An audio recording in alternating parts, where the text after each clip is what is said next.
up, people? Welcome to a brand new edition of the Eastern Lariat. I'm your host, Dylan Fox, and this is going to be a really special episode. It's something I've been wanting to do for a long time, and there's never been a better time for a DG-focused episode than today. Coming on the heels of DRAGONGATE's Kobe Pro Wrestling Festival, Kobe World, if you will, I decided I wanted to have a special guest on to talk about the biggest show of the year in a company near and dear to all of our hearts, I'm sure. And I went to somebody I consider a really great friend and a really great person and super knowledgeable. I don't want to, big her up too much. I don't want to make her ego too high on this show. But I'll leave her to do that and leave you all to do that for me after the show, after you listen, of course. But she is most known for being in my opinion at least, the absolute top fashionista in all of pro wrestling.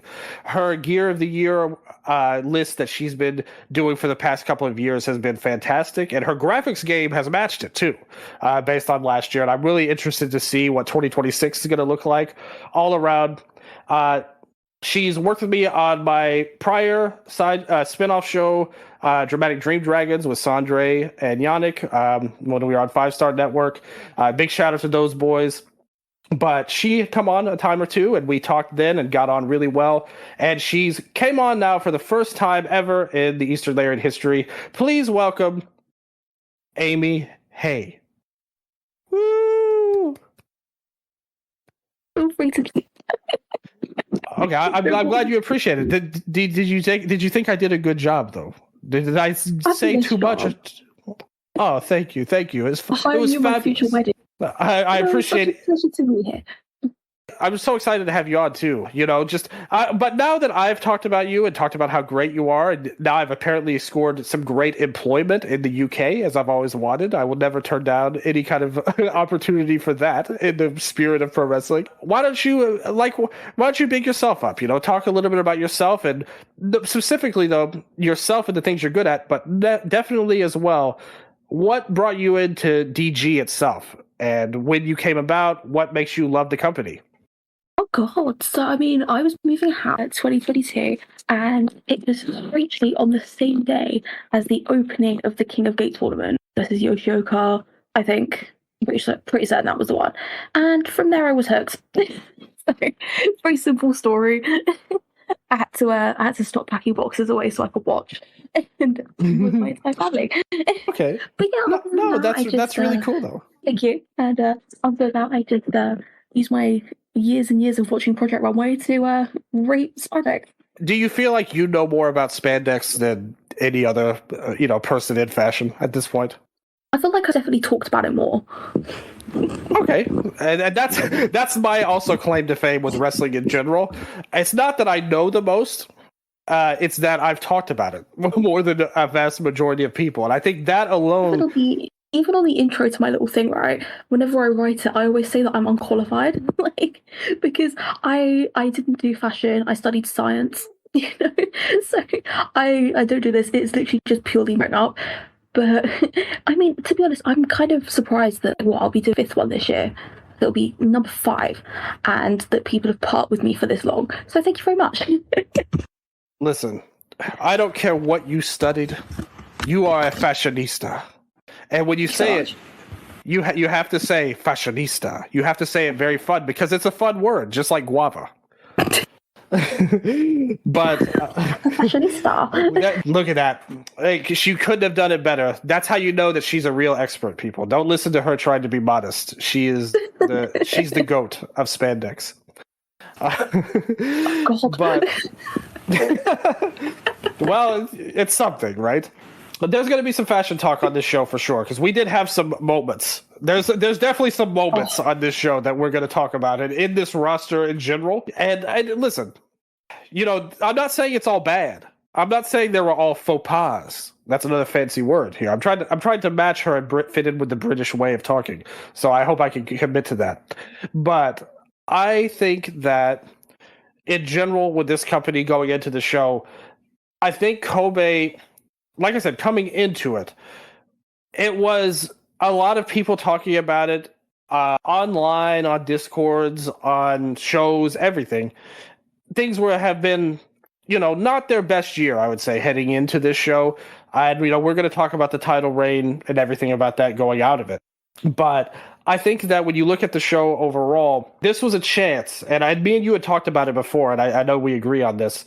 But this is a chance for the company to kind of maybe not have a complete reset, but have a chance to move things in a new direction. And I think for a major show like this, that is obviously the one way of going about a major show is having these long, detailed storylines, like, and especially in American wrestling, whether it's AEW or WWE, we've had stuff with, like, Cody beating Roman Reigns or Hangman beating Moxley, and it was these long, drawn-out stories that lasted forever. That is one way to go about a major show. And there's other ways where it leads to things in the future, where it's this show, even though it was a retirement show this year for the Wrestle Kingdom in New Japan, I do think most of that show was meant to set up things for the future with Wolf and Tsuji getting big wins and stuff. This show, to me, going in, was about setting up where we were headed after, not necessarily to blow off any major storylines or anything like that. And for your biggest show of the year, I think that's a good way to go about it. And we had to hope that the match quality would live up to it. And I think that the early results are very, very promising, like in terms of the fan reaction, even among people who might have been negative. Almost every reaction I've seen to this show is like saying, hey, this was a 10 out of 10 show. Everything I wanted to hit ended up going above and beyond. So before we start breaking things down match by match, just your overall vibe of the show afterwards and your feeling on it. Now that we're back, we're a day later, as me and you were talking about it. You watched it multiple times at this point. You've rewatched stuff on here. So what's kind of your feeling on the show and the company after the show? A lot more optimistic. I said it on my private account that I've kind of rated them a bit higher than some other promotions, even though not everything is worked out. At least the intention was there. They had intention with Shimizu before he got, even in a bad booking here, positioned Kato very highly. They've positioned Cielo very highly. So there is at least the intention, even if it gets something ready. I mean, Ryoya is obviously the obvious example as well. But I think the good thing about this show is it really did just feel like a clean slate. Like, there's nothing, apart from the twin, it's kind of them acknowledging it and being like, look, we're going to get new champions pretty much across the board. We're going to get a new world champion. I thought it was incredibly obvious. And we're just going to go into a tournament now, as they've just announced. So we can basically just kind of wipe the slate clean and just do something completely different from what we were planning. And so I think, especially for that, the show was a huge positive, but having matches was obviously a help as well. I totally agree with that. So again, I already knew that we were kind of on the same page of this. On the Eastern Lariat Patreon, patreon.com/Eastern Lariat, a couple of issues of our weekly newsletter ago, the cover story was after KZ won the number one contenders match. I wrote a whole thing talking about the company and the state of it. And then the latest issue, number 15, I did have on the Tiger Mask issue, I did do a full preview match by match of the show as well. So I was coming in, and on the cover story, I was, saying, hey, I feel like there should have been more build to a lot of things here, that you could have had the epic ending we've seen in not just those big American companies or New Japan, but in Dragon Gate itself in years past. I'm always a big fan of those stories getting told, and I thought they could have done a little bit better in terms of the build-up. But then on the preview, as the closer we got to the show, I looked at the card and I got the vibes and everything they were going for, and my preview was much more positive going into it. And I was thinking, man, they have a chance to really do things right. Obviously, they had to actually do them, though. And thankfully, they did pretty much everything I think they needed to do from a booking perspective. Because if things had gone the opposite direction, outside of one egregious example, which we can definitely throw our hands up at in some ways. I would say for the most part, they set everything in motion that they needed to. And even the thing that I disagreed with, it did at least have a next point, like something they were setting up for the future. So I think something as well is that the title matches felt really fresh and very young. Going in were like a 2021 and 2022 debut. The Brave Gate was a 2023 versus 2024 debut. Even though it was like a little bit, the build going in wasn't that great. I think the great thing was that we could look at the post-pandemic guys are in something important on this show, and that's really important. I definitely agree with that, and I think they've done a good job of again. They turned things around in terms of what they were setting up for the future, for sure, and I think they did a good job. Like you said, emphasizing the youth talent, because even in a company like a New Japan, a lot of these guys that are considered the young guys and the young hopes of the future, your Sujis, Uemuras, and so on and so forth, Umanos, these guys are in their 30s. They're past their youth phase, like they're more so in their prime, kind of. And here at DG, we saw it up and down the card, where nearly every match, outside of obviously the veteran match, kind of in the middle, there were people who were relatively young and fresh faces that appealed to different parts of the crowd. So I definitely agree that's something in general. I think DG, really, when you think about it, that's been in the DNA of the company from the start. Like, from 20 plus years ago, from the very first Kobe World in 2005, they've always been about getting in these fresh, youthful faces that, they look great, they move fast paced. That's part of the essence of this company as a whole, is to have the kind of idol wrestler, but also the super talented high speed style that they were known for, the Lucha Wrestler universe. So I really love that it feels like we're getting back to that, because I've said for years now, I'd probably say dating back to, I think things changed after, this was before you started, when you were moving your boxes and everything in 2022. But around the time of like when Shima and T-Hawk and Lindemann all left, like 2018, me and Striga talked about this on a few episodes ago. That to me was like the worst point of DG. It was way worse than this year, I would have to say. Like, I don't think this matches. With the Exodus, even like when I kind of spoke about it when Shun announced he was leaving, I kind of said there's like 3 generations now underneath him that are all really hungry to take his spot.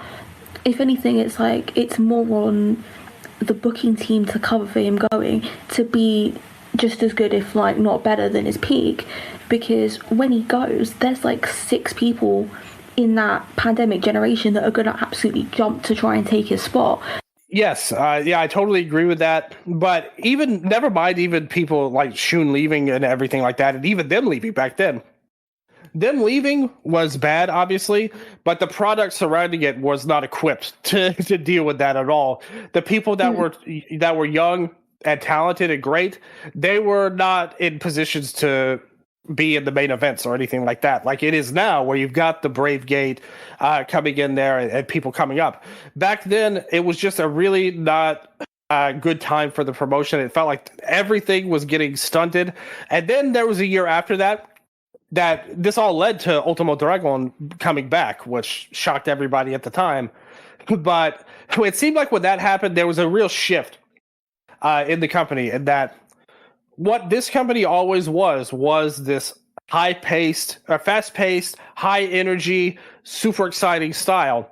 And then, not that they lost that at all. Like, they obviously have a ton of that, even then and even now, of course. But then they opened their doors a little bit to be like, hey, we could bring in a Kazuma Sakamoto. We could bring in a Kai. We could bring in Keisuke Okuda was a guy that was a different style than you would ever see in Dragon Gate before.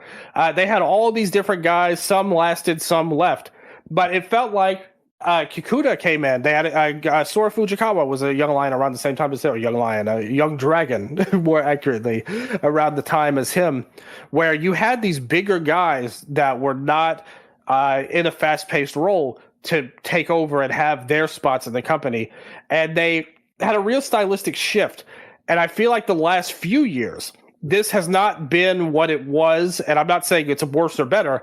I'm just saying that things have changed stylistically from where they were 10, especially 15 years ago.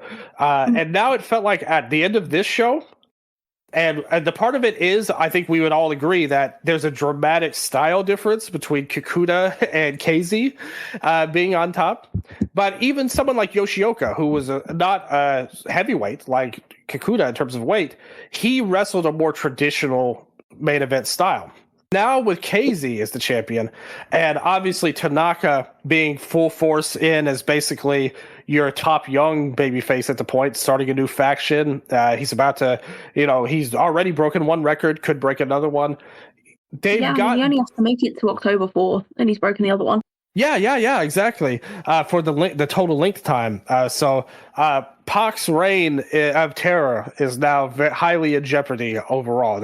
He's already knocked it down halfway. Is he going to erase this man from the record books, just like he erased his short tights from the record books when he put on the pants? Is that where we're headed in this Dragon Gate world? Now I need him to come back for 2 matches, because I need him to come back and defend his length record, and I need a Kzy rematch. So people want to get Googling how we can get this man from Jacksonville to Kobe. There you go. We're going to figure that out. I think that's part of this show. I've always considered myself, and you've listened to the show enough to know, I'm a very solutions-oriented person. Even when I'm criticizing something, sometimes I'll say something that shows you I actually want it to get better, and I may have suggestions on there. They may be good. They may be turning a faction into a Barry-themed faction as well on there. Some people would say that's great. Some people would say shut up on there. But nevertheless, they are ideas. And we're going to throw a lot of those out here. But nevertheless, with Kzy winning, I think that this feels like a return to form. Another show this reminded me of? Remember the show probably almost a year ago at this point? Or no, 2 years ago. Now that I think about it, it's crazy how much time flies. Remember after Yamato won the Dream Gate a couple of years ago at Kobe World, and then they had that great show where he defended against Ishin, and it was top to bottom. They had all kinds of stuff going on. Yes. And I remember when I was on Dream Dragons, I said, hey, this felt like old school DG to me, where I was like, okay, we're getting things back. This Kobe World show really reminded me of that. They actually ended Dangerous Gate. They ended Dangerous Gate with Ishin holding the belt up as well. That was one of these things where it's like they ended the pay-per-view saying this guy is going to come in and challenge. Absolutely. And I think that shows you, again, that was things set up for the future, and they did the same thing here too. So I think that and maybe it was just because we had this kind of tribute to the old school match on the show with Yamato's anniversary and everything. Maybe it felt like some of these old voices. Every Toryumon member that has ever existed. Yes, they had 25 people in that match at my last count, and it felt like a million on there. It wasn't 25 or a million, but it felt like that on there. But we're gonna get to that for sure. But it felt like just because of that. Or not just because of that, but with all of these guys all together, it felt like whoever was booking this and pulling the strings was like, hey, let's try and get back to basics, like DG basics here. We want to go back to how we used to be, and this show was kind of the setup for that. So since you are my honored and wonderful guest, I'm going to give you the option. We could do it in 2 different ways, how we go to this show. We could We could do it from both ways if you want, but we can't do that because we can only pick one starting point. It's either the beginning or the end. Do you want to start from the top with the main event, or start from the beginning and go to the top like a crescendo? We save the start from the beginning. I'm always very much a fan of that style as well. If you've heard many of my other shows, I always try to start for that. I'm very much a fan. It's like, look, a clock is supposed to go clockwise, not counterclockwise. So we're not going to do that here either. We started off. I'm going to be honest with you. Like I told you, we were actually going to do this today but I fell asleep during the show because it was like 4 a.m. for me when it started. So I honestly missed the pre-show match, and I feel bad because my boy Ho Loon, happy birthday Loon, by the way. Happy birthday! Yes, like I said, Hong Kong bias heavily in effect for Ho Ho Lun. That is my guy, my friend of over a decade by this point. He got a big win. He helped along the new rookie Tristan Moody here, and then they had a bunch of losers that they wrestled with too. Punch Tamanaga, but I say that in a loving way. I love all of these wonderful losers, like Problem Dragon. I mean, come on. If you were in the Windows era of DG, then you have a lot of love for these guys like Tamanaga and Problem Dragon. Sachiyoko Boy and Takashi, who he himself will say is the most popular wrestler in all of Japan. And I know that you agree with that. Yeah, see, I know you too well. You can't confuse me, Amy. That I'm already about Problem Dragon. Tell me about it. Tell us all now. Share with the class. So you know how I said that I started watching during King of Games? I was doing the pick'ems and I had absolutely no idea who anyone was, and I picked Yoshioka to win, just shout out to me. But I didn't have a clue who anyone was, and I put Problem Dragon through to the semi-finals of King of Games. American Dragon, Problem Dragon, sounds about right. I think it was a Problem Dragon versus UT semi-final. Listen, this is the one and only show in existence where Mondai Ryu will be compared to Bryan Danielson here. So we've broken the mold right on the boat with the first match. Congratulations. But yes, that's very good. My bracket was a mess. But I love the creativity of it, though. Like, this is what happens when you just go in. That's the thing I love about you, too. On either of your Twitter accounts or anything I've ever seen you do, you have no fear. Like, you're not going to always go in with what the people say normally. You're going to go in, because I've seen you take stand on business on some things when other people were against you. Or not against you, they just said opposite things. And you were like, no, I'm going to stand on this. And when you said Problem Dragon semifinals, in my heart, I think it resonated that day. So you did that. You had one supporter that day, Amy. Don't forget that. It comes with being both a Spurs and a Vikings fan. It's just a trio, a duo of losing. Hey, it couldn't be worse though, because when you went to the game at Spurs Stadium, I thought you were in America that day. Yeah, when I went to the game, it was the Aaron Rodgers disaster class, and it was beautiful. See, that's the thing. You may be Vikings, I might be the Panthers fan, but we can all unite in hating Aaron Rodgers. I think I like that will always bond us. I would like to say, yes, good philosophy. Congratulations, Ho Ho. Is Tristan going to be on the tour going forward? Do we know that he's going to be around for longer? Yeah, I think so. Yeah, good. I'm interested to see more of him. It's a very good tope, by the way. I don't know if people like watch. I think it was either the KBS or the Kobe show. He has a very good tope, so I already like him more than some other people that we've had there this year. Well, yes, that some other people didn't impress when they came over this year, but I'm looking forward to it. He has to be somebody that I think has a lot of upside, because just the fact that they're bringing him over at this point, with things financially and stuff. I mean, like you said, you were a science major, you're a fashionista, and I got hit on the head many times. We are not qualified to engage in economics, worldwide economics talk, I would say, but clearly. See, but listen. She spent her money very wisely there. She got some wonderful food on there. It was worse for me. I encouraged you to get wine and alcohol, and that would have been even more of a waste. I already got some in. Okay. See, that's smart shopping. That's why you're a genius. You're an economical genius. But DG has not been. DG has not had your economical smarts this year, unfortunately. So, but this one seems like a good investment. Ho is a big fan of him, I know.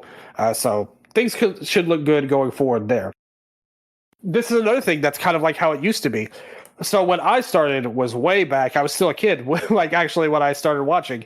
I was a big fan of DG USA, the original version, not the modern version, but the original version in 2009. I was very young when this happened. I think I was still wrestling even when that was going down. And they would have guys come over from America to Japan. That was like the big goal of DGUSA, was to get guys who would have shots in Japan. And the best of those guys were still young. Like guys that we know now, like Ricochet, when he came to DG, he was like Chuck Taylor's sidekick at that point. He was a not well-known entity going in, and he really showed out and did some great things. Pac had a great run, obviously, became a really big part of DG back then. And I think they're trying to get back to that now. They've took a guy that's really, you can mold into a DG style wrestler. So all the best to Moody. It seems like he's got a good shot at it. And I love the fact that they're just doing it in general, because it shows you that they actually do see a lot in him to have him over at this point. Also, just Ryo Tanaka might want to watch his back, because Ho Ho Loon is now starting a win streak. All I'm saying, he's Brave Gateway. That's the difference between us. You have him at Brave Gate. I think he's going to hit the gym. I think he's going to bulk up. I think Dreamgate Ho Ho is where we're headed. Like, you want to talk about, some people say Tanaka should win the Dreamgate. Some people say Yoshioka should come back. Some people say Homari should come back. Not me. I'm all about that Ho Ho Loon lifestyle, baby. It's that broke woke bespoke. Don't you think he at least established the totem pole in DG, that he is now forever above Problem Dragon? Well, I mean, that's my 2022 King of Gates semi-finalist, so I mean, we might have a battle there. Okay. Well, with King of Gate 2026, where we're on, don't be surprised if Double Ho comes in. Tag League. Yes, that's what we need. We need an extra team. More on that in the future as well. But then we got to the main show. We had our wonderful video package with just 15 minutes of the pre-show part. Yes, so I think you've listened to me enough to know, how would it happen any other way when you're with me, Amy? Didn't you know that on there? But so then we get to the show with the wonderful voiceover guy that sounds like Shenron from Dragon Ball on here to talk about the card coming up. And we started off with Aki and Ryu Fuda taking on Mochizuki Jr. and Kazuma Kimura. And this is a match we all looked forward to, because I think we all see a lot in all of these guys in their own way. Aki got his moment this year when he joined Vibes and got to be here. He was the odd man out for the Triangle Gate match. But they had a roll with these two. Mochi was the odd man out for his team, so both of the odd men out got guys who don't have a unit at this point, or Kimura just joining an unnamed unit there. So you had Kimura and Mochi Jr. I thought this match, when I was thinking about it, I thought, hope that they make this match kind of a showcase for him. More like, because I think he's the one that has the most going on right now of anybody, to be honest. Obviously, we like all the others, but I was hoping they would do that. Instead, we had our normal quick pace to get these guys on the show. I liked it, though. Even though it was only 4.5 minutes, I thought that they worked really hard to make it something. Unlike unlike a lot of these other first matches on some of these other shows where I feel like they're just there to be there, here you had guys who wanted to try hard, and particularly Kimura and Junior. I thought they really meshed well as a team, and I liked that they gave him a little bit, but the main part of this was that Junior was able to get some things going, and they wanted to put a lot of him. I was surprised he got Aki instead of Fuda here, but it was a good opener, fast-paced, and I had predicted in my preview that I thought Junior could be a candidate to jump ship from his unit in Love and Peace to the Tanaka unit, hereby known as Berry Brothers going forward in my world. But I think that instead they just had a basic match for everybody to get them on. But it was good and fun to watch and set the show off to the right start. What'd you think? It was a nice palate cleanser to open the show, and All Japan were really unserious, and they put them against Talos and Ranayabe. They were like a whole foot and a bit taller than them, and Kimura had to get on the turnbuckle to get his arm on. But I really like Kimura. He knows 3 moves. He has the armbar. He has the tackle. He has the really sick one-arm power slam thing. He does the judo throw. So he has like 4 moves to watch. So he's probably my pick. Like, I know a lot of people are attaching themselves to Homari and Sahara. Me, I'm attaching myself to Kimura. That's my boy. But otherwise, yeah, just a really fun opener. They always give 100%, even if they're in the opening match, and that's really refreshing to see. I completely agree with you. Kimura, he's got a lot going for him. I think he's got a great look. He's got a ton of fire and energy to him, where I think he just brings in, like you said, I like that though. Because to me, one of my favorite wrestlers was, in the New Japan era, like peak era, everyone points to Okada and Tanahashi, and not that I didn't like those guys, especially Tanahashi. Everybody knows I love him. But like, to me, I loved Ishii's act. That was the one guy that carried me through a lot of those years. And his whole gimmick was like, pretty much, I am the least talented guy on this roster. I've got 5 moves, but by God, I'm going to keep fighting and never give up, and hopefully I can win. And he made a lot of great matches, like you said, having only a handful of moves, but he put his heart into all of them. And I think Kimura has a lot of that energy to him, where, not stylistically the same as an Ishii, but I think he's got that kind of like never say die type of attitude that's going to make him a lot of fun to watch. And, Homari, and Aki, there were great rookies for sure, and they've got some great things. We're going to talk more about Homari coming up, but this Kimura, I think he's got a ton of upside. It shows you those 3 names plus, even Tanaka's not old by any means. Like, these are still young guys, both of Team 204. These are young guys that have a great future ahead of them, and you can see the foundation of this company is so strong going forward. And just in terms of the talent, like, whatever you want to say about booking or whatever, nobody can really say, hey, DG's really fallen off making good wrestlers out of their dojo. There's no way that's not gonna, that's true. I said it to Peps, shout out Peps, but I said it to Peps that, like, even if the Reiwa 6 is a failure, literally they could go on the Core 6 just out of the 2020's debuts, like, in a second, because that's how much talent they produce. And that's so true, because the Reiwa 6, I was never a big fan of that from the start. I had the same opinion of the 3 Musketeers and the New Japan new 3 Musketeers and all of that. This one was a little better, I will say, because they had actually that announcement came right after Kakuta won the Dreamgate title, so he had actually done something at least. And you had guys like Ben K who have done stuff, Shun and all that. So these guys at least accomplished stuff before they anointed themselves. But in general, I thought, we have to wait and see. And like you said, though, now with all of these new talents coming in, like you said, even if that's a lost generation or whatever, and I'm not ready to give up on the generation as a whole, but definitely things have changed. Yeah, things have definitely changed drastically with Shun and Kakuta's multiple title reigns not being the greatest. But things have changed a little bit. So if they wanted to do it, they would do it. But I will say this: if we're going to make a new Reiwa 6, the leader and the one who has to make the announcement, Jiro Shinbashi. Absolutely. He's going to lead the Reiwa 6 Wolfpack to success. And I think we all agreed, you said it yourself on your Twitter, I saw, on your private Twitter, that you are now making a bid, an attempt to will, much like Kimura willed his way, and he always shows his heart and his fire, you are going to show it in your own way, and that is getting Jiro Shinbashi versus Masakatsu Funaki into the match of the year spot you feel it deserves. Absolutely, specifically the second one, because there were two matches on the show. The first one was only about 15 seconds. So, of Shooter Jiro, I mean, he has to be legit, right?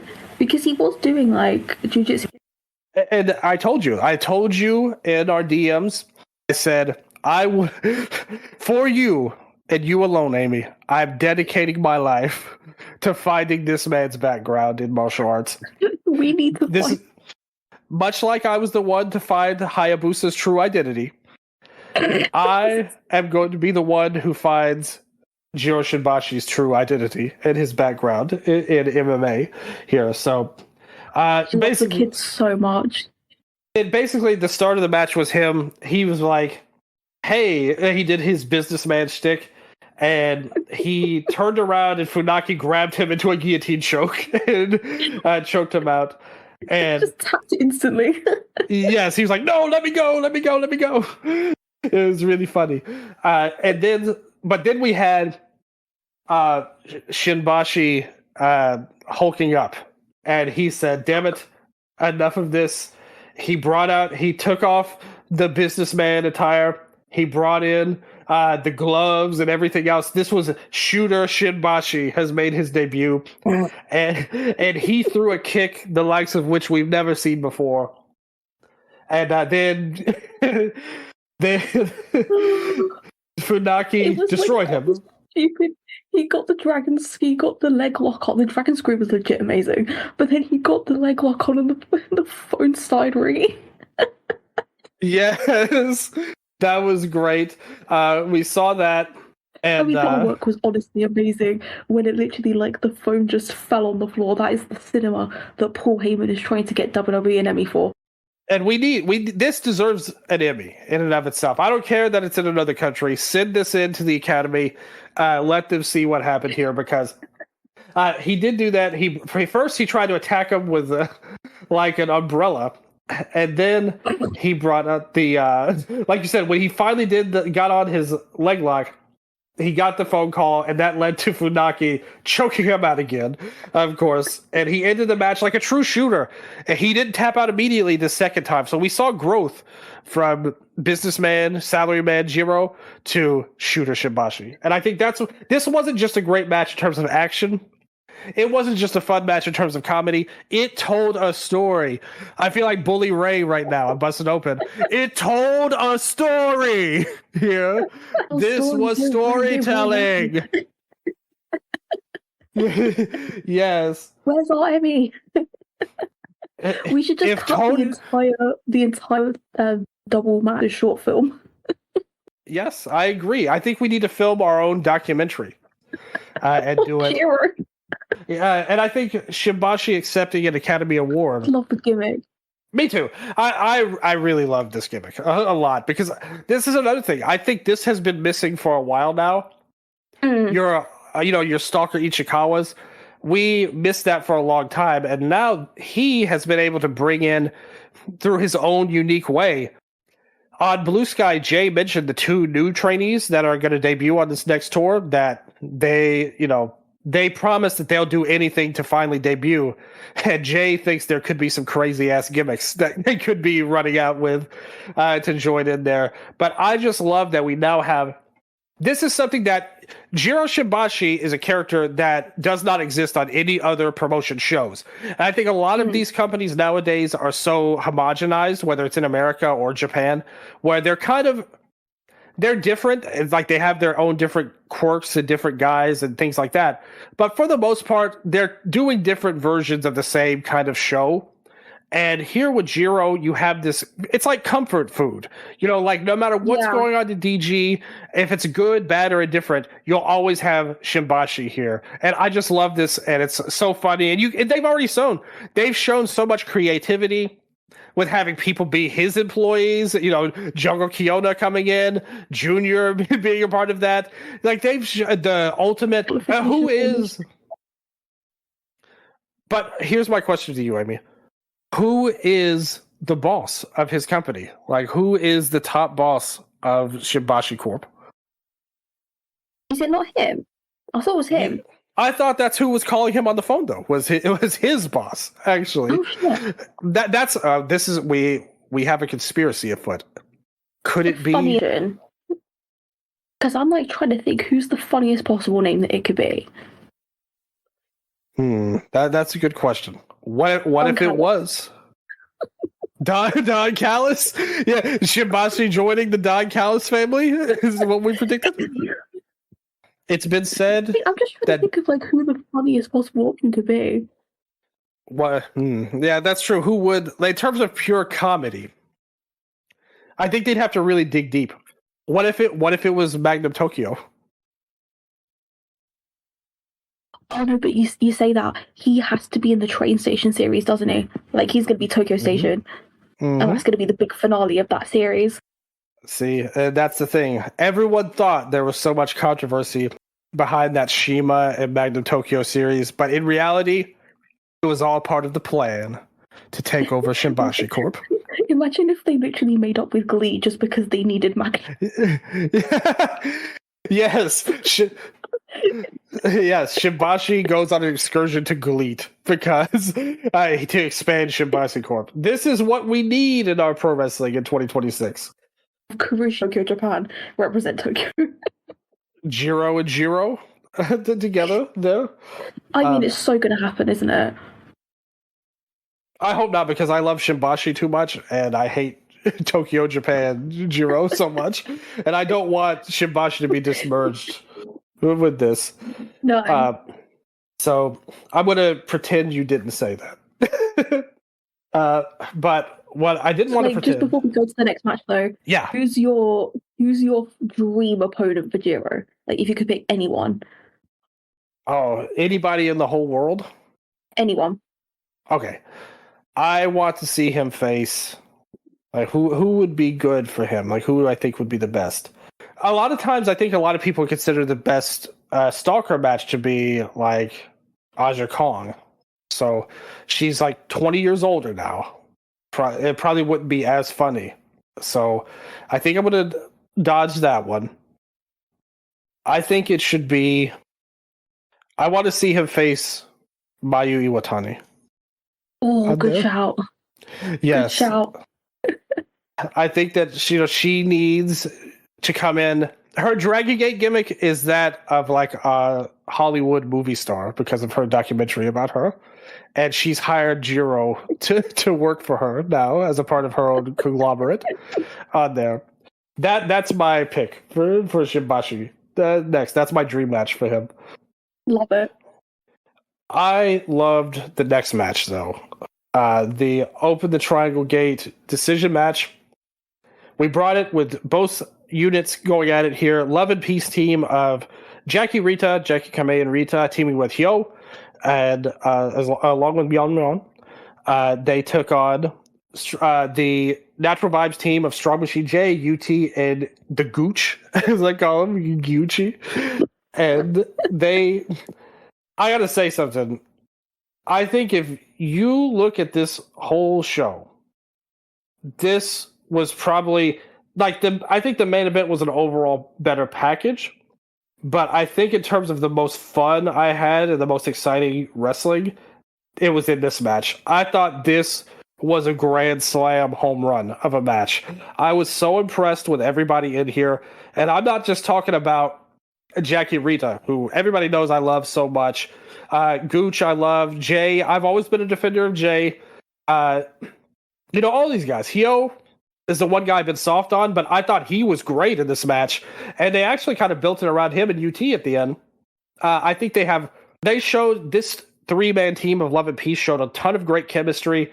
And the action of this match was that high-speed style that I talked about at the start. That, Jackie Rita do great on their own, but now in these Triangle Gate matches with Hyo involved, it feels like it's such a great pairing. And this is a kind of by nature, it's meant to be a chaotic title, but I think these guys showed out as the 100th champions. They made it feel like both teams cared a lot, even though it was only the third match on the show, on the main show, 4th overall, and they had 15 minutes and they let it all loose here. I thought everybody did great. I thought Gucci's spots with Rita, I thought their chemistry was off the charts good. But really everybody, Jay played his role well. Obviously he didn't mix in with like the Gucci's and UT's going at it, but he played his role well as kind of the stopper. And I thought the story was good. And in my predictions, I more or less said my only doubt about this match and my fear on this match isn't that I think it'll be bad. It's that I think that this could be more ultimately about Strong Machine J's story in the end and leading to whatever it's going to lead to. But that didn't happen. They avoided that. This was all about the action, and Love and Peace absolutely killed it here. This was a phenomenal match. It's got an 8.46 rating on Cage Match. I think it's like a 4.5 star level match, like 9 out of 10. I thought this was a great match and already one of the best matches of the entire year in the company. It's my trios match of the year. They're one of the best faction rivalries of the decade. You know, I have them up there with guys like Elite versus Death Triangle. It's real, like, whenever you get these guys in a ring together, they're amazing. And they just simply do not miss at this point. Don't be put off by the fact that they're third in the running. They get time. They get a lot of room to just really show out. It is my number 2 match on the card. Daiki Yanaguchi. It's kind of funny because he was famous for failing his protest. You know, when he debuted later than everyone else because he failed his protest. But really, he's always really kind of thrived in what he's doing. And now he's been given so much more. He just looks incredible. Everything. I think he's one of the best wrestlers in the company this year. So I really have nothing else to say about this one other than the right people won. You know, I think losing's good because I think a heel turn would be good for Jay, but I like that it was more focused on just the match itself because we can lengthen that out. Oh, I totally agree. I was surprised at how many people were like down on Jay. Like that I'd seen, there was like, you know, and I think, you know, obviously the last year, it's not been the best for him. But I remember when they were having their record-setting Triangle Gate run, he seemed like a guy, and he had the feud with Shun as well. He seemed like a guy that everybody had high hopes for. And now, just a year and a half later, it's like, man, everyone seems like they're out on him, but not me. I think that he's a guy, you know, he's been in a tough spot because of the booking, not necessarily because he's lost anything, I feel like, as a performer. And I think that if they give him a heel turn, that gives him a fresh coat of paint that he desperately needs. And I think he's a great guy to be up there fighting with KZ. You know, he has upside for that. And I'm not saying, you know, he should now be the face of the company and have a 50-year-long reign, but I think him as a natural feud for KZ, I think some people are going to they may have talked bad about him now, but I think they're going to come around. I think he's going to change some people's minds. And right now, the only question with me is, he's a guy that I think puts in a lot of effort. Is he going to be able to maintain that as if they do turn him heel? Is he going to be able to maintain that same care and effort for his run that he's shown as a babyface? I think for me, I am still fully in with Jay. He's not a singles main eventer yet, but he also doesn't need to be. You know, for me, he's kind of like, he's just continuing to develop at his own pace, and that's perfectly okay. I think he's amazing in these trios matches. I think he treats everything as important, and that's really kind of his strength. You know, what was it, 2024 now? I mean, when he won the Triangle, he treated it like he just won the G1. I mean, he was crying. He was literally crying his eyes out, and you could hear it in his promo, and it was a great promo.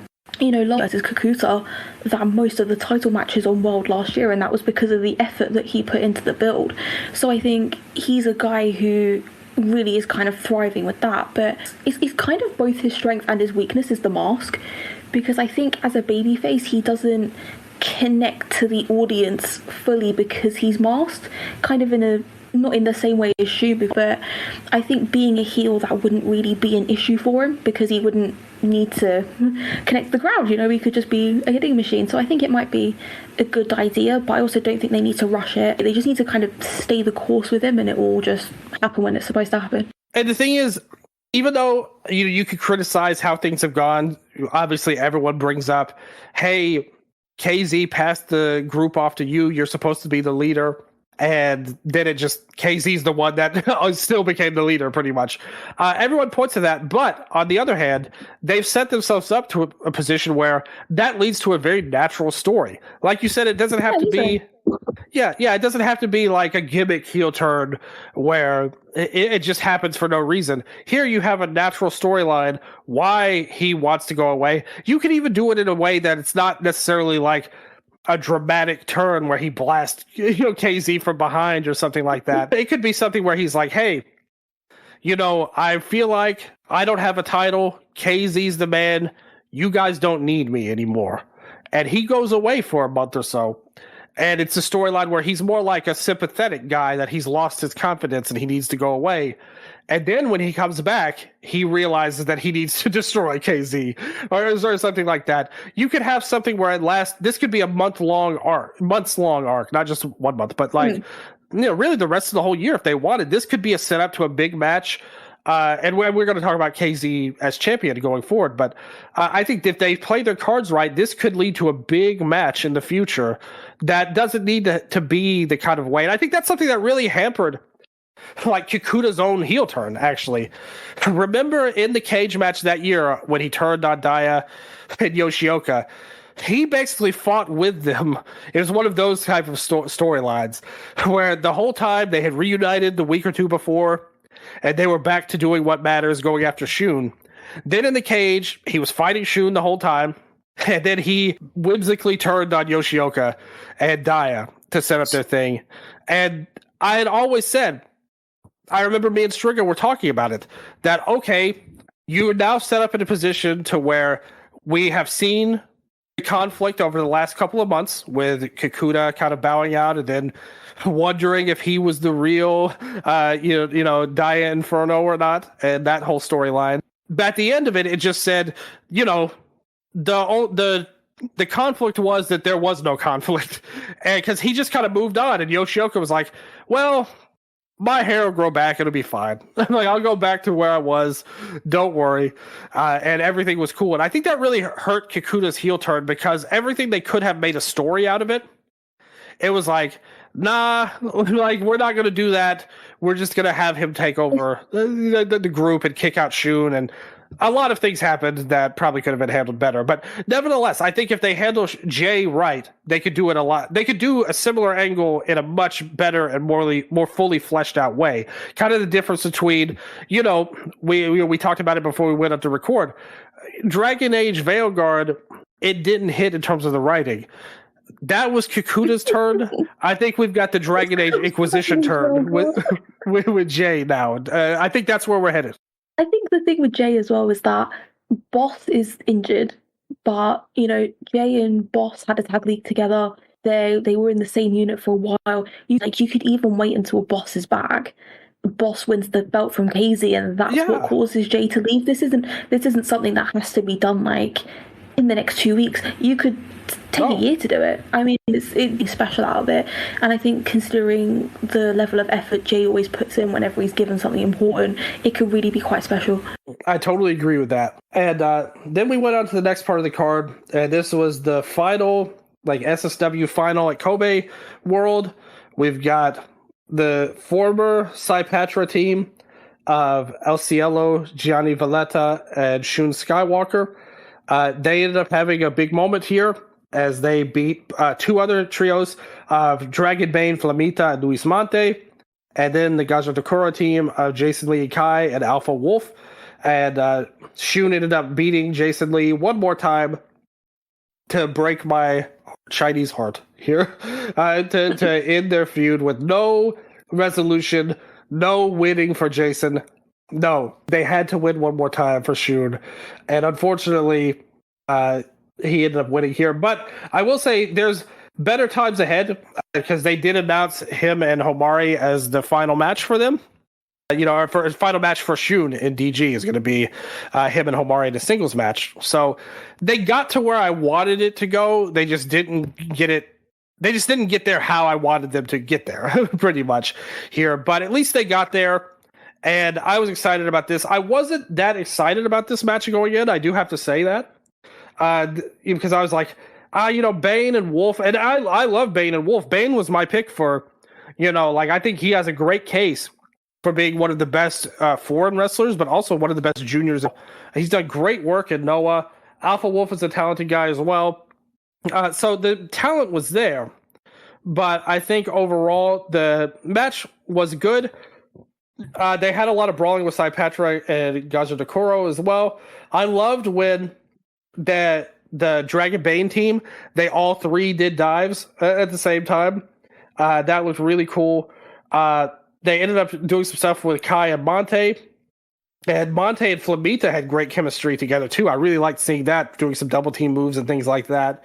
But then... Yeah, those boys lower. Yeah. But in the end, it came down to Shun and Jason. Shun hit the knees, the moonsault knees. So Saipatra wins. Shun not putting anyone over until the end. We hope. There. But I mean, he lost to Gianni. And that is true. And in only 3 minutes, he made Gianni look like a beast in that match.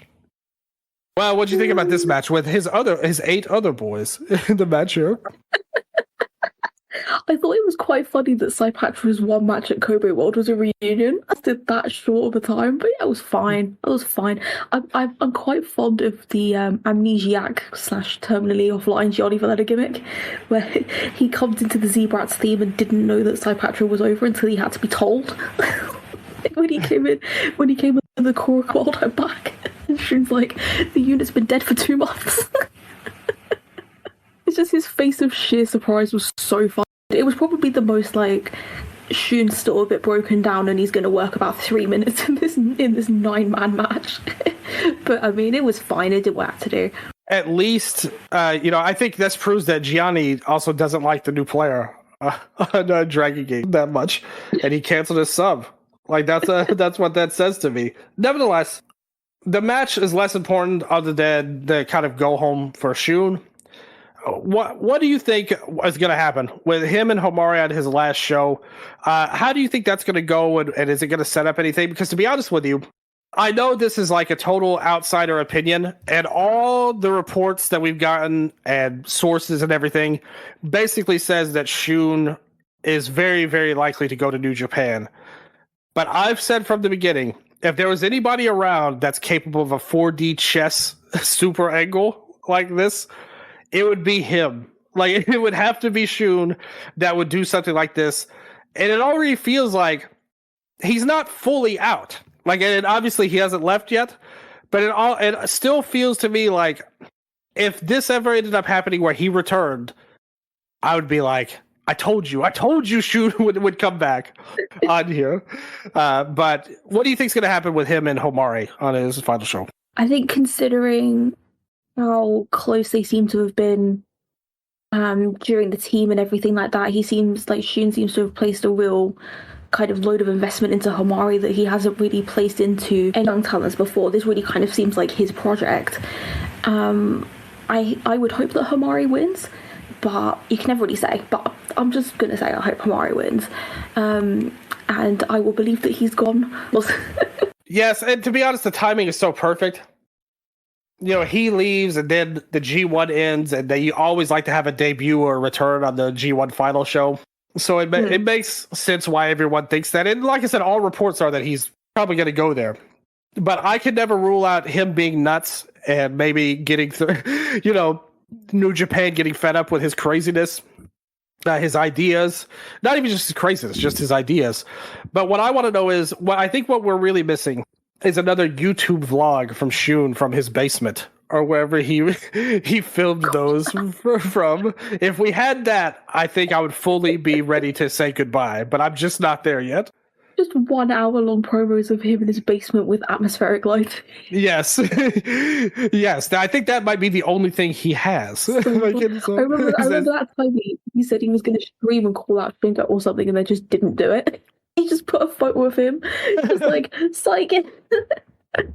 See, this is what I'm talking about. You can't underestimate the Shun Skywalker brain right now. But I'm with you, though. I do hope that Homari wins at the end of the day. I wanted them to have a match here, and I don't even think that's been as great as it could have been. Because I think the ending of the cage match, you opened the door for a lot, and probably because Shun was going to leave, it's like they didn't do any of that. Like, there was no vows of revenge or emotions really shown. Homari just kind of went along, and now we're going to... It's like Homari was in neutral for 3 months, and now that we've had this match, we're ready to move forward with him. But I do think there was a lot they could have done with him and Shun, and hopefully their match... That's the thing, even more so than a win. I just want them to give him something to latch onto emotionally as a character with Shun. Like, I want there to be a reason, a record. Maybe he forgives him or something like that. If that's what they want to do, that's fine. At least it's something. So that's what I would like to see most. Whether they're together, apart, enemies, he wins, whatever. Just give him something emotionally. That's what I'm hoping for most. Yeah, I think it would be nicer in that kind of like, because I still think Homari is a really good choice to win the Brave Gate in a rematch. It could maybe be that he has to beat his teacher first, and then he kind of how we build up to maybe getting his first singles title. I think that's a good idea. I think there's a lot you could do with that. The thing with him is we don't know who his partner is going to be for Rey de Perez this year. If he'll even be in it. I mean, we don't know for sure that he'll even be in it. But I would like to see if they have how much they're going to push this new group that Tanaka's doing in the short term. Obviously, we know he's set, but I want to see where they go short term with him and whoever else could join if they do get another member or two.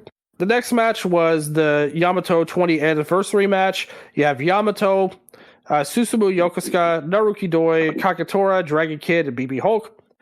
They took on Don Fuji, Genki Horiguchi, Kenichiro Arai, Masaki Mochizuki, Ultimo Dragon, and Yasushi Kanda. 12 people in this match, under 12 minutes. I think that this match was totally just like it only existed to give Yamato an easy win that nobody would care about, really. They didn't have to sacrifice anyone.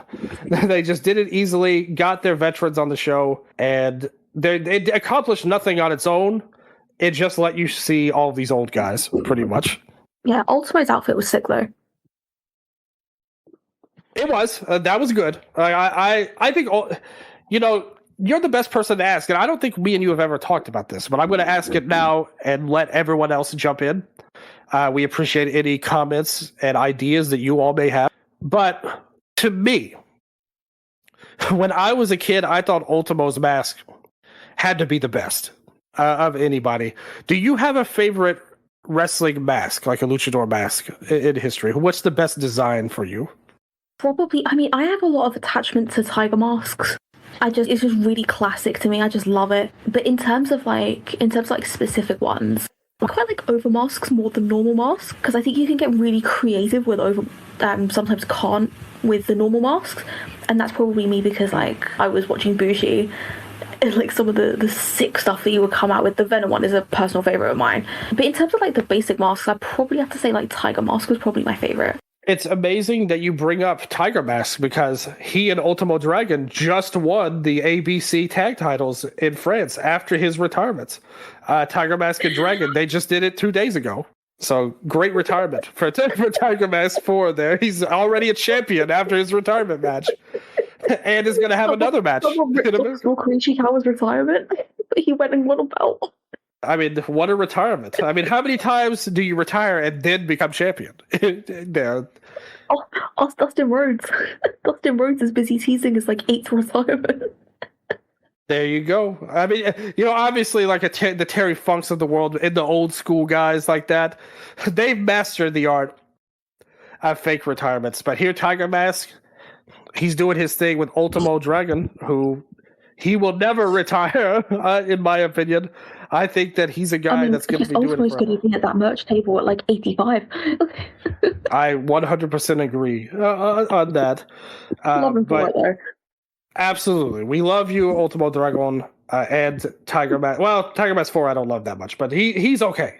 We like you well enough. Speaking of the tiger colours as well, Ultimo, yellow and blue is kind of the colour scheme of the year, so just have a think about that in the next 6 months. Send this clip to Ultimo and let him know. Let him know to his gear designer what he needs to do next. If you want to end up number 1 on Gear of the Year. Yes, exactly. Can't get that high, but... he'll never get that high no matter what? Well, it is a bit competitive. We do have a bit of a competitive top 5 this year, so... All right, who's going to challenge Soberano this year? No, hasn't really got that much new gear this year, so he kind of needs to challenge himself. Amy needs a new design.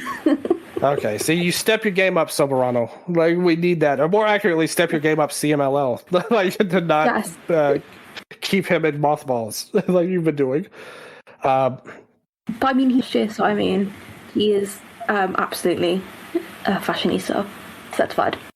What about the fashionista in you? What is your judgment on Zenus? I'm very happy to have a green unit.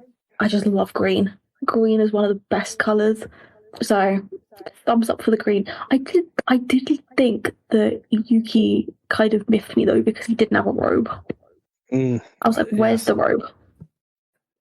And Minoru did. Like he came fully prepared. He knew what to do. His was great, and he got rid of the Dwayne Johnson wrestling boots, which had kind of grown on me. I'm not gonna lie, like they'd actually kind of grown on me, but he's got rid of them. He's got white ones. They're absolutely beautiful. Just 10 out of 10. I did like the colors. Yeah, it's kind of like green. The AI and logo, not so much, but I did like the colors. As soon as you see the logo, it's like, why would you name yourself this? It was why like would you name yourself? It'd come back. EXV maybe on there. EXV would come back. Okay, see, that's the thing. Like, you have a great mindset for this. I hope everyone else has that mindset too, instead of some other things they could think about this name on there.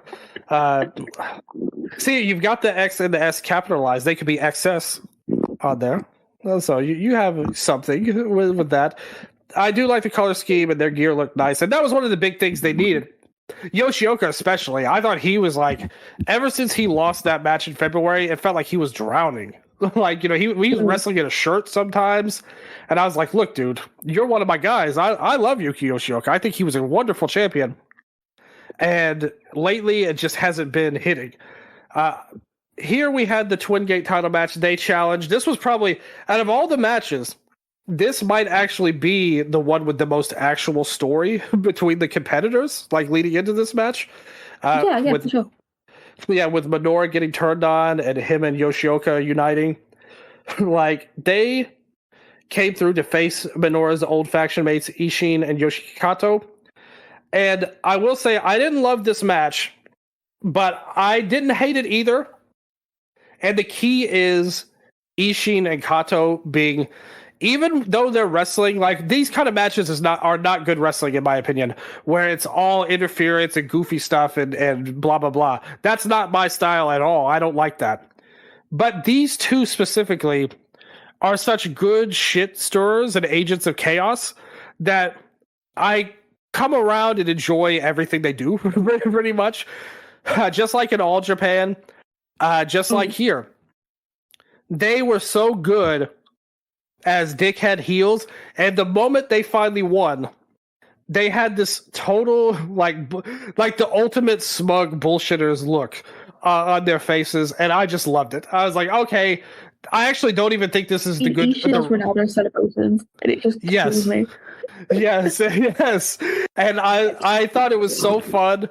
And I was like, I don't even think this was the right decision. Like, from a storytelling narrative standpoint, I would have had the babyfaces win. I think it's kind of dumb they didn't. But on the other hand, Ishin and Kato are just so fun. I can't help but kind of love them. Even if I didn't think this was a good match or the right decision, I still had fun with it because the heels are just so fun to enjoy their bullshit, pretty much. So, like I said, I wouldn't, if I were to like star rate this or whatever, it would be like not that high. But in terms of the fun I had watching it, I was into the heels. The baby faces looked motivated at least, but it definitely feels like ultimately on the major show of the year, I think we would all prefer big moments and stories concluded, or at least peaking, climaxing or whatever. Here, this is more like the next step on a journey. And, yeah, but what did you think? I'm with it. I thought right winners and the wrong execution. I would have worked it like how they worked their All Japan match last month, because the All Japan match last month, they really kept the cheat. They kind of like perfectly nailed the amount of cheating, but it was more based around the crowd work. It was more based around them really kind of stooging it up. Like previously, I've kind of said these guys are like wrestling's Bulk and Skull from Power Rangers, because they're really goofy, but it really kind of works for them. You still kind of hate them, so they did that really well. But I don't mind. I think it sets up a nice story for Tag League. I think them kind of beating two very established guys is very needed after losing the All Asia earlier this year. So I don't mind the decision, but would have worked the match differently. Yeah, and then they started off like jumping them and everything going around there. I think they had a similar idea to that All Japan match, because that All Japan match was that was so fun. I loved that whole show. And that match was a great part of it. That had a dramatic ending and a win that this one wouldn't have. But also, I do agree there was too much, like you said, kind of like we're just going to do what we do and not even care to make it make sense or anything here. The stuff with Kai when the box came in there and all of that. Jason came out. He attacked Menorah, so he got revenge kind of for that. We saw the mist and everything like that, and they stole the win. And like you said, in the grand scheme, I think it's all going to work out and be fine. But I do think that this was not an ending. Like, there's more to come for both of these teams and against each other. Like you said, once they announced Tag League, I was like, okay, this makes sense. You know, they clearly have a plan in place for this, and it's going to lead to something good for even the baby faces at the end of the day. But overall, you know, that should lead us to the next thing for the Rey de Parejas, which is a tag league. And finally. yes, we've been waiting for this all year. Literally, we had planned to cover that at the start of the year, and they just held it off until now. And now, not only that, your gift was getting tag league in general. My gift was that now you will get to witness the greatness of Leona. How do you feel about that? I don't know how Fujinami does it. How does he do it? That's a great question. But also, I actually like that he's Jay's partner, though. I think that's another kind of subtle thing with Jay teaming with someone outside of the unit, and the fact that it's Leona is just perfect. Like I couldn't have asked for a better choice. Or something. Well, I mean, it's good history at the end of the day. You know, so A Block gets a big weapon with Leona. In there, some good history between the dads. You know, you're going to have some fun stuff ahead. I in all honesty, non-ironically, I don't hate Leona.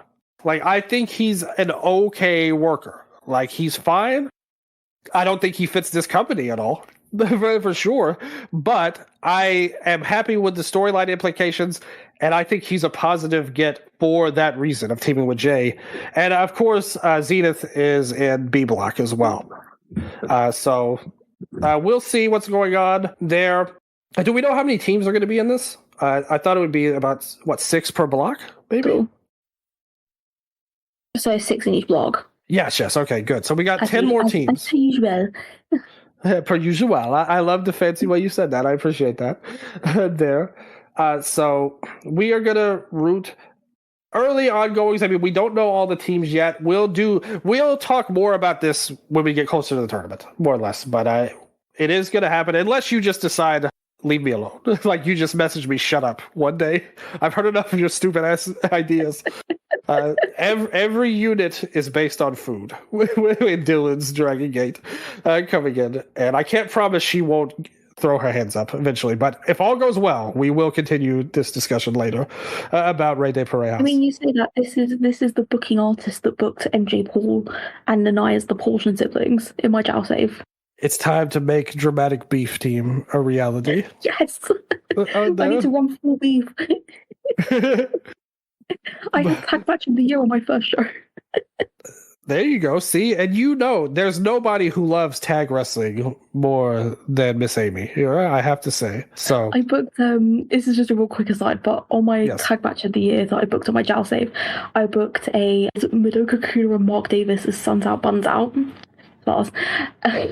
It was Shun and Ishin, and then it was just like a couple other teams. They didn't really mean anything, but the simulation, because I just said that Kakuda would go out first, and that Mark Davis survived the entire match by himself. And I got like an extra star for a class story. So the game just booked tag match of the year. There you go. And why wouldn't it revolve around Duckzilla? I predicted the Mark Davis push about 2 years before it happened. Yeah, see, you were an early adopter. Your vision beat Tony Khan's by years at this point on there. So I praise you. I think you've proven yourself as an amazing booker, and I look forward to many more ideas and many more predictions that we're going to have during this Rey de Parejas coverage here. I can promise you that no other show will beat it in terms of insanity, at least. So that's going to be a lot of fun. And we got to the business end of the card after this, because then it was time to the singles belts on the line. Open the Brave Gate, Homare challenging Ryoya Tanaka. And they've had built up in the past 2 or 3 weeks or so heading into this, where they have gone at it back and forth. I think the key to this match was always going to be for me, because I talked about it in DM. This match automatically had something to overcome for me personally, and that is that there's no way I can imagine Homare winning this match and it like stopping him from breaking the record. I think that would be such a drastic ending to this title reign that I didn't even imagine it, and especially because I think the only logical scenario is that Homare and Tanaka were going to unite after this match, and that's what happened, pretty much. So, but I love the work they had in this match, especially early on. I think Homare did a great tope that he always does. That's always so clean. He really looked good. He was doing some really cool stuff early on, and when he was in control, I actually liked the match a lot. I think Tanaka did a great job selling. I think that when Tanaka took over, not that he did anything wrong, I think he was a more dynamic in terms of being on defense, like selling more so than Homare, which he's obviously a little bit less experienced than Tanaka, but still, I thought when Tanaka was on offense, it took a little bit of a drop, not because of him, but because of Homare selling. And then we got to the point where we got to the ending where the big bumps, and then Homare selling went to level 10, pretty much. And because then he made Tanaka look like an even better beast than ever. When he was hitting those cross sabers, he spiked himself like he was RVD or something here. I think it's probably one of the best cross saber bumps ever. That first one was amazing. Yeah, the first one was unbelievably great, I thought. That was so good. And I loved when Tanaka broke out the 4DT there. Shout out to Daya in this match. And I think that's when the match got really great. Because it was going really good beforehand. Then it really started to blow up. We saw Homare lock in the Momo latch. So that was good.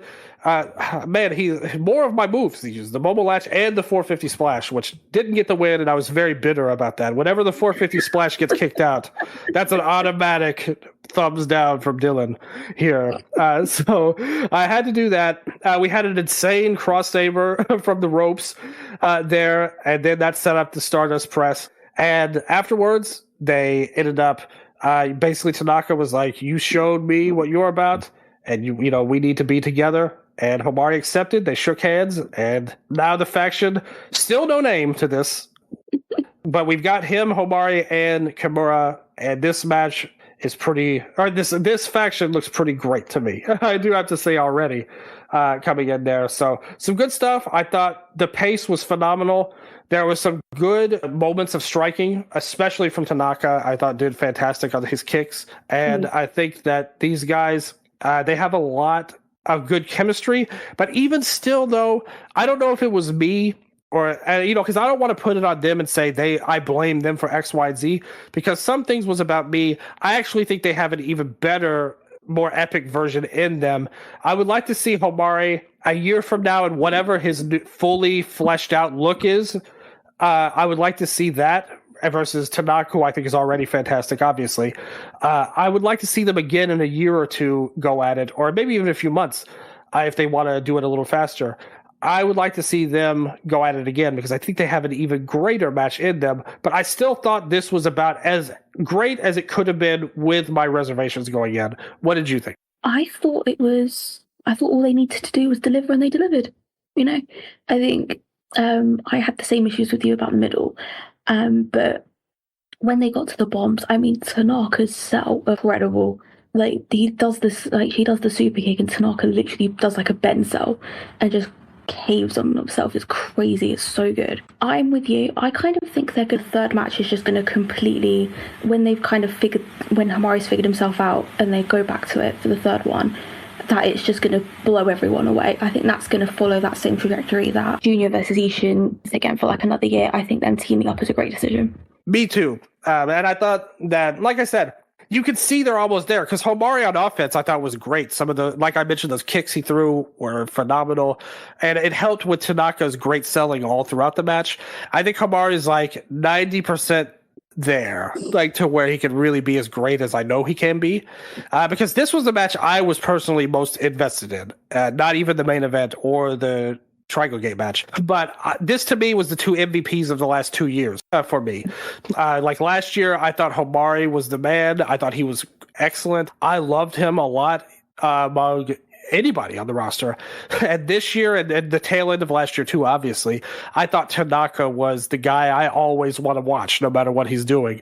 So these two guys going at it was great for me, even if there was no real storyline besides the belt. And as it is, like you said, I definitely think they delivered, and it was still a great match. You know, it's got an 8.09 rating on Cage Match, which I think is about fair. That's probably right around where I would have it too. Not to, you know, I'm not diverging from the pack too much here, but I thought it was a really great match that they could have like a match. I still think the ceiling for these two together is match of the year level. And I think that they can reach that one day. Like you said, maybe another couple of matches down the road, we get to that. And I do like them teaming together. I don't know. My only question is, let me ask you this. Do you think they should be a team in Rey de Parejas or put one off and switch them with Kimura? I think Homari and Kimura will probably be my favorite combo of the three, but like I think Homari and Ryoyo are probably going to be one of the best teams in Tag League. I think if you're going to do it, you might as well just do that. Yeah, and I think the problem with them as a team, to me, Homari and Tanaka, well, the thing is though, if they did it, let's say Homari and Tanaka team, and they made the finals, it was them versus Zenith, and that could be an amazing match. Like that's the kind of final you would want to have. Yeah, for sure. So I could get behind that too. Overall, we still don't know if they'll have a fourth member either. Like if they bring somebody else on, maybe they could switch some things around too, to make sure Kimura doesn't miss it. Because I agree with you, he should definitely be in it. He needs it more than most, and I hope he gets a good shot. I mean, my original thought for Homari was him and Gianni. So I mean, maybe they could just adopt Gianni, and then they can do it. See, we didn't even talk about that. We don't know what's up with him or Cielo. But you could also do something where maybe Cielo and Gianni team for Rey de Parejas. Like, not in a faction, just doing their own thing. And then we could kind of stall off whatever they're going to do with Cielo after. I do love the fact that Tanaka's basically just building the Generation Z version of the Millennials. Yes, if you were born in the 90s, fuck you, is basically their motto. Are enemies. But that's good. I think it's the kind of faction they need, though. Like, this is the exact... I think both groups right now, Zenith and Berry Brothers, are doing great in terms of their unit construction so far. And that's why I think Cielo would be great in Zenith.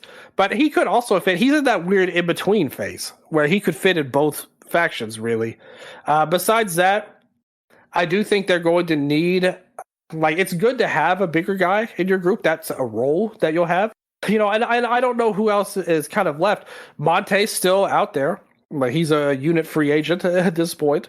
I think he would fit in good with Zenith, too, if they wanted to do that. I just want to do anything with Monte, to be honest. Yeah, just do something. And, you know, you think about it.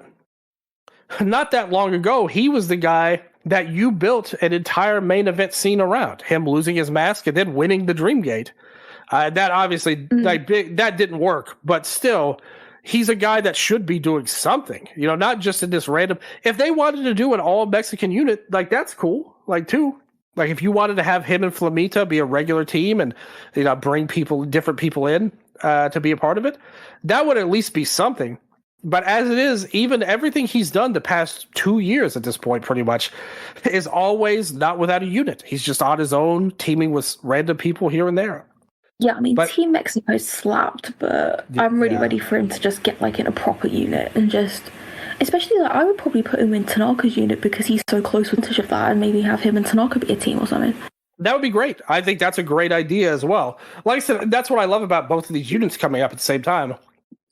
A lot of the guys that are kind of unit free agents actually fit into both groups too. So I think that's really cool as well. So yeah, it's nice that they've got a bit of choice. And we'll keep it, like I said, we're keeping our eyes peeled on that.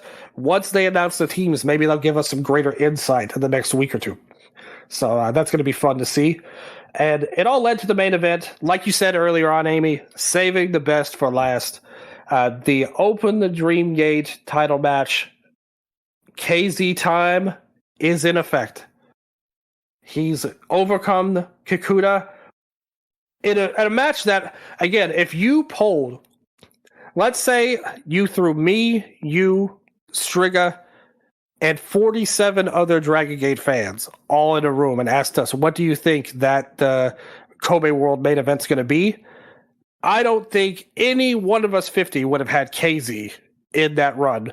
But through fate and everything else that happened, it ended up all coming together. And I loved, at the end where he talked about, we'll get into the match in a second.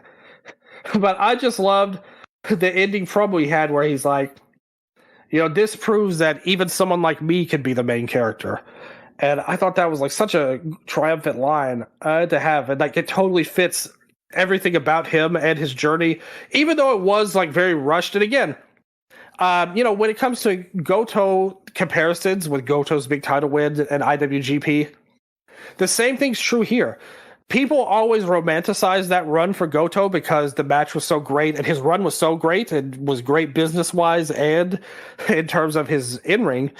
But that was built like a month. Like there was no real build to that. He was in the pre-show at Wrestle Kingdom at that point, like getting a title shot. It's not like they had this long arc for him that he was able to make because Goto is the man and so great and the best ever. But KZ, basically through the match and through the post-match, he turned this into a larger arc than it really, the effort they put into it. And that goes to show how great he is. But Amy, I want you to talk about the match first a little bit because I know you had some great takes on it, and I wanted to see what you thought about it. World title matches of the year, and I really wasn't expecting to say that at all. I haven't really been the biggest fan of this Kikuta reign. I loved the start when he had that match against Jay. I was like, oh my god, this guy's finally got it. He landed on the floor, and it all just went a bit skew. But I think this match was really the first time that he looked great and comfortable leading the match. He really looked like he was in control. I think it helped having a babyface as strong as Kzy because they really could do the whole kind of come back, get put down, come back, get put down. I mean, like some of the last 10 minutes, he literally looked like he was possessed. Like the lariats were really crazy, the strikes were crazy, and every single thing couldn't put him down. And I think that match structure and that pacing was just so much better. So I'm really happy that basically at the most important moment that Kikuta really put it together, and that we have a Kzy Time happened, and we have a brand new world champion and so much excitement to look forward to with it. I thought there were so many layers to this match.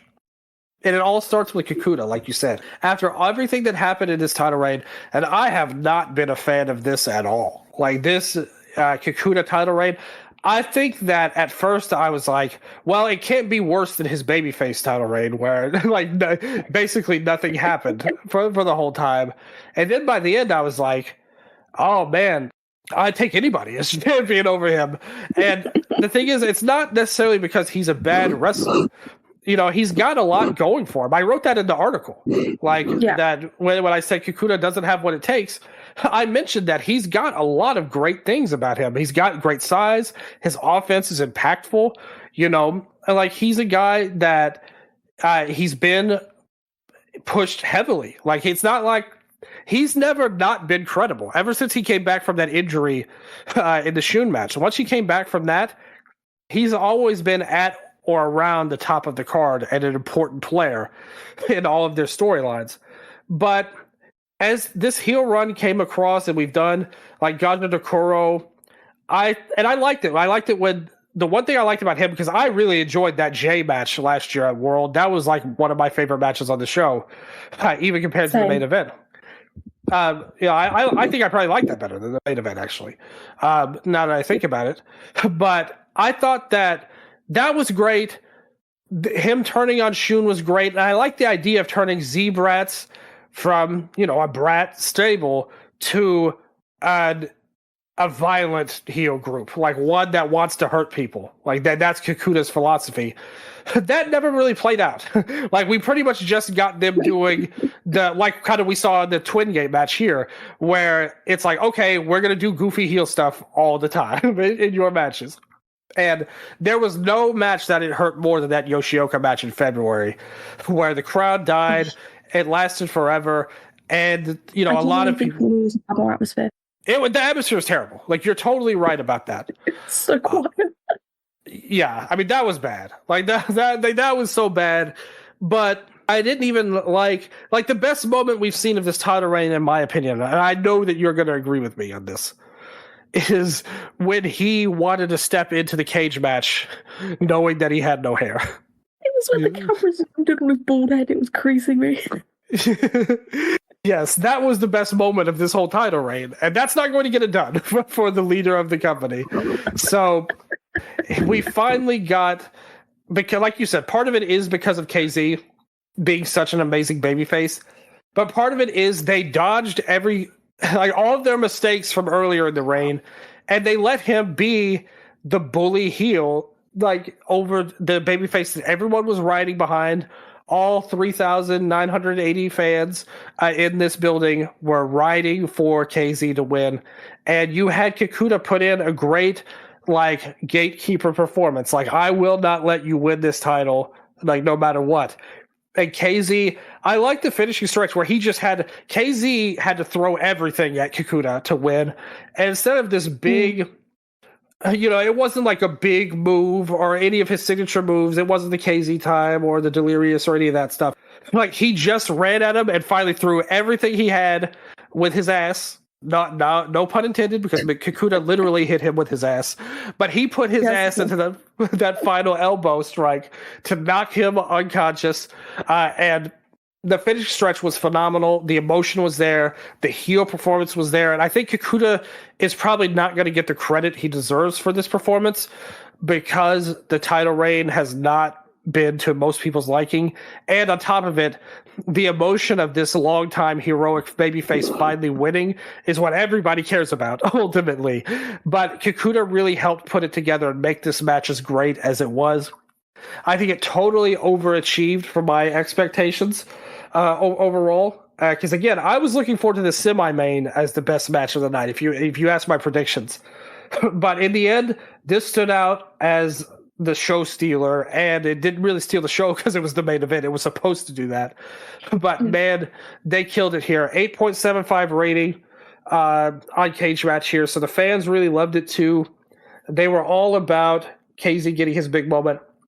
And as much as the match was great, the promo was great too. I'm so glad, because I saw a lot of people speculate this before the show that I was talking to, that, okay, KZ wins the belt, and then Jay turns on him right away. I'm so glad they didn't do that, because I wanted him to have this moment. I'm not a fan. I don't care that New Beginning did good or whatever. I wasn't a fan of Kenta interrupting Naito's moment, because that was what the whole storyline was built up to, was that. And you can't really repeat it. And they never could, and they never did. But you can't repeat KZ winning this belt for the first time. So let him have his moment. Let him get the celebration. And I loved seeing him win. And immediately when that 3 count hit, Jay came on there and said, Kzy Time! And at the end, that was the final call. Then you saw Strong Machine Jay and the whole group rush the ring, jump on top of KZ, and you got the big moment with them posing at the end. I thought everything about this match, the semi-main delivered what I wanted them to deliver. This delivered everything I wanted them to deliver, except twice as much. Like, they went way more than I thought they would, and it was so great. Definitely up there is among the best DG matches of the year, and certainly the most, like, there's no doubt it's the most memorable one, I would say, here with him finally getting it. The post-match was great, and yeah, and then Yamato came out and basically acted like a cocky douchebag there, and he was like, now you have one more test to go about.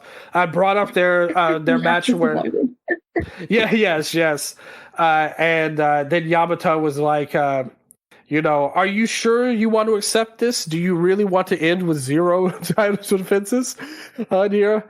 And, Kzy brought up, he said, I'm going to be like a challenger who's the champion. And so the promos were great. I'm happy with Yamato being the first defense. I think this is a good reign.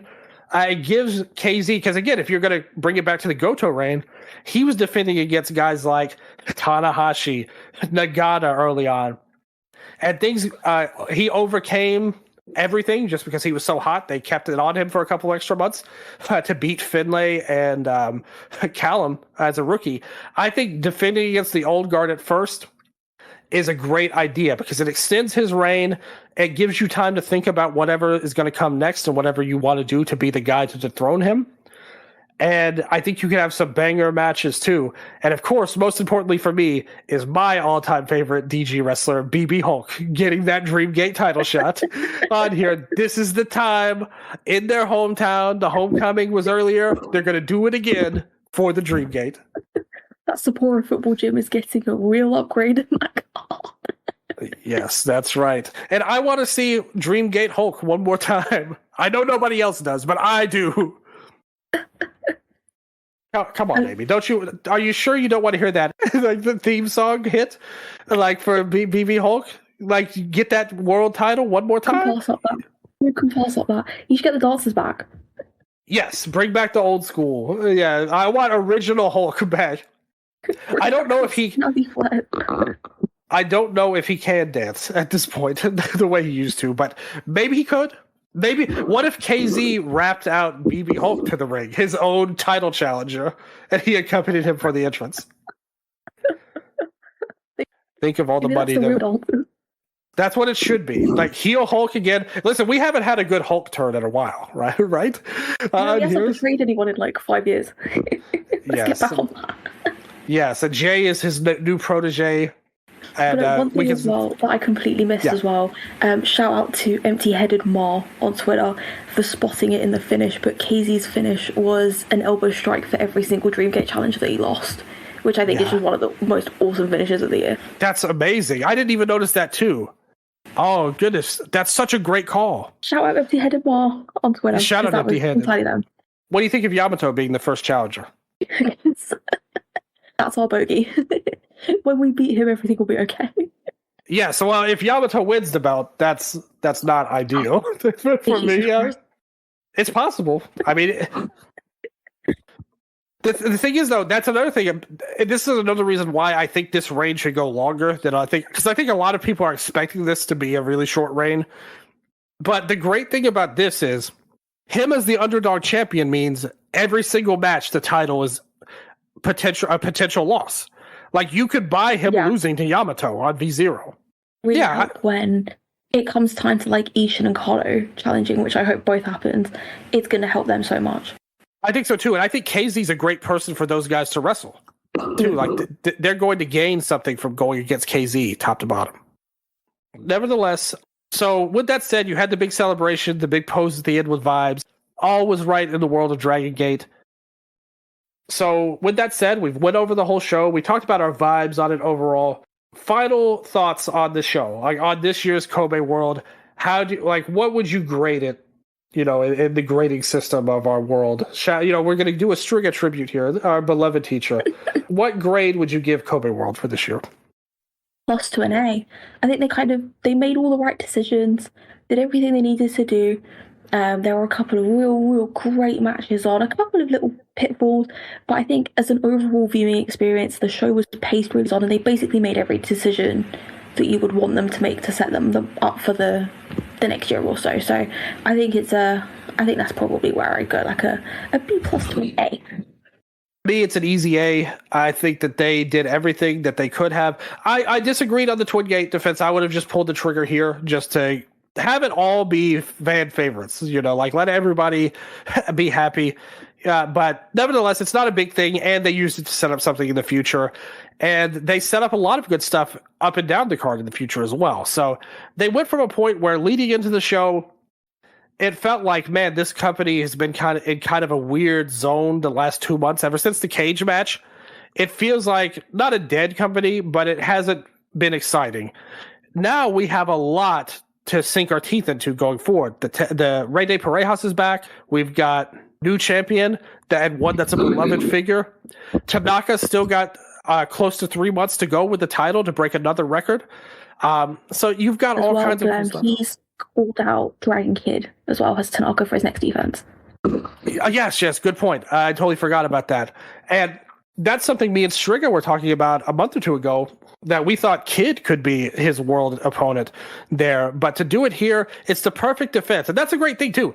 Even with all of these title defenses he's had, it still feels like because the company's so strong talent-wise, he's still got a lot left on the table for him to go for. It doesn't have to end. Like, you could easily get through 3 more months without even worrying about it, if not to the end of the year. On that way before you're ready to have him ascend to the very top. So you've done good stuff. You've got Kid. I'm all for it. Because he hasn't wrestled Kage. He hasn't wrestled Hyo. He hasn't wrestled Yamaguchi. He hasn't wrestled Junior. And that's even discounting outsiders. That's discounting rematches. So I think they've really paced the reign really, really well. I 100% agree with you on that. I think this reign has been the shining light. Even people who have been critical of DG, like I said, I've had my critiques for sure, but no matter what kind of fan you are, you have loved this Tanaka title reign, and I think there's really no objective complaints. I mean, unless you just like, I don't like him, everybody has that right, I suppose. But in terms of objective complaints, in terms of narrative, in terms of what they've done with it, and that's another thing. There were years. Like, we're going back 5, 6, 7, 8 years where me and Striga, whenever this would come up, I'd say, man, I really miss the Brave Gate title being something.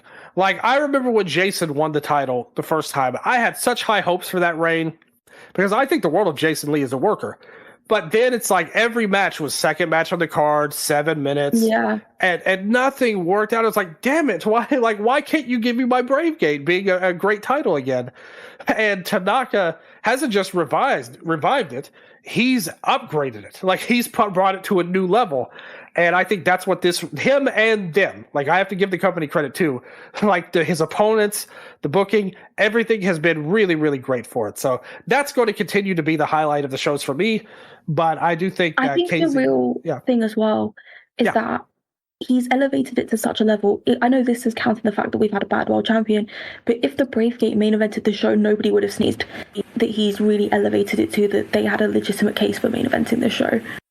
I 1000% agree. This was my main event heading into the show. This was the match that I was looking forward to most. If they had put in the main event, it would have made perfect sense to have something so historic on the line.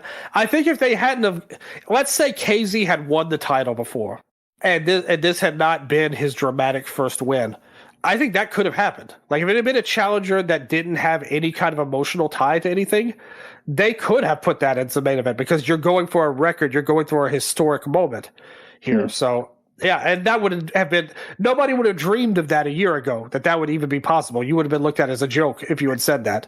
So that tells you right there that it was a lot. So A's on the board from us. I'm sure a lot. I mean, from all the reaction that I've seen, it's basically universally positive that this was a great show. It was the palate cleanser. It was just what the doctor ordered for the Dragon system right now. And I'm personally really hyped. And I hope a lot of the listeners have. I hope they've enjoyed the show. And I hope you enjoyed being on, Amy. Thank you so much for giving me your time. I know it's a little bit later back in the UK for you, but you still decided to come on and hang out with me and listen to my nonsense for like an hour before we even did the show as well. Thank you so much for having me. I've always wanted to come on, so I'm really, really happy for putting up with me as well. Yeah, so thank you so much. No, I absolutely loved having you on, and I promise you are welcome on anytime you want, not just for DG, but anything, really. If you just want to talk about pants and spandex, whatever, I will become a fashionista to match you one day. I'll get you for some Gear of the Year promotion when December hits. Hey, no problem at all for that. And yeah, like I said, I can't wait to do some more Rey de Perea stuff with you. I want to talk about everything going on, all the fun stuff for the teams and for the company. And we're going to get to see, it's going to be like a real-time, growth and coverage for us, where through the tournament, we're going to see where people land, who goes to what unit, title challenges set up perhaps. So we'll have a lot on our plate going forward. So I hope you're still up for it then. Oh, 100%. Yeah, we'll do it. We'll do it for sure. And also, just shout out, by the way, if Dave Meltzer decides to rate this match, or rate anything from this show, I think and that will probably be the funniest 5 versus 4.75 meme of all time. You don't know how happy that would make me if that happened. I would not that I don't love him, but I'd make one with Shun and just Shun cutting promos. I think that we all need this to happen. It's not a want, it's a need you brought out. But before we get out of here, I will definitely be messaging. I'm going to send him an email for this exact situation. But nevertheless, do you have anything you want to say to all the members of the Eastern Lariat family and the listeners out there, just if they want to catch up with you and what you're up to? Oh, gosh, I'm probably by far one of the worst guests you ever had. You can follow me on Twitter at AmyHay ____. I didn't rip it off of Anna J, kind of unintentional. But you're more than welcome to follow me there. Last day of the year every year, so 5 months in advance, you know what's coming. Thank you so much for coming on. I really enjoyed talking about the show with you, and I can't wait to do more for Rey de Perea. And I've got I don't care how many months in advance it is, I've got my eyes very much peeled for Gear of the Year coming forward. We got to beat Soberano. We're going to see if anyone can top him and being more blasphemous this year as well. Like on there, that's another thing I'm looking forward to as well. So we're going to see, there's a lot of good contenders for that in wrestling, for sure, to say the least. But nevertheless, I hope you guys all follow Amy. She's super smart when it comes to wrestling and a lot of fun too. So check her out. You can follow us on Twitter at Eastern Lariat, me at Viva_0. Striga, he's going to be back soon. We're going to do the half-year awards still, somehow, some way. He just had some stuff going on, but he's going to come back, and it's going to be, and fun will be had in the future for us as well. So check out the Patreon, patreon.com/Eastern Lariat. I took the week off for EL Weekly because I've got too much tournament stuff to do right now. I've got G1, 5-Star Grand Prix, 01 Fire Festival even coming in. Sendai Girls had a big show, so I'm trying to catch up to everything the best I can. Took a week off this week. Next week's going to be back. My last 3 episodes of the weekly newsletter is phenomenal stuff, in my opinion. I thought some of my best work that I'm really proud of. So check that out. And most importantly, I hope you guys all are safe, having fun, and very happy with all of wrestling. Happy with me, happy with yourself, happy with the Eastern Lariat. And as always, I love you. Until next time, sayonara.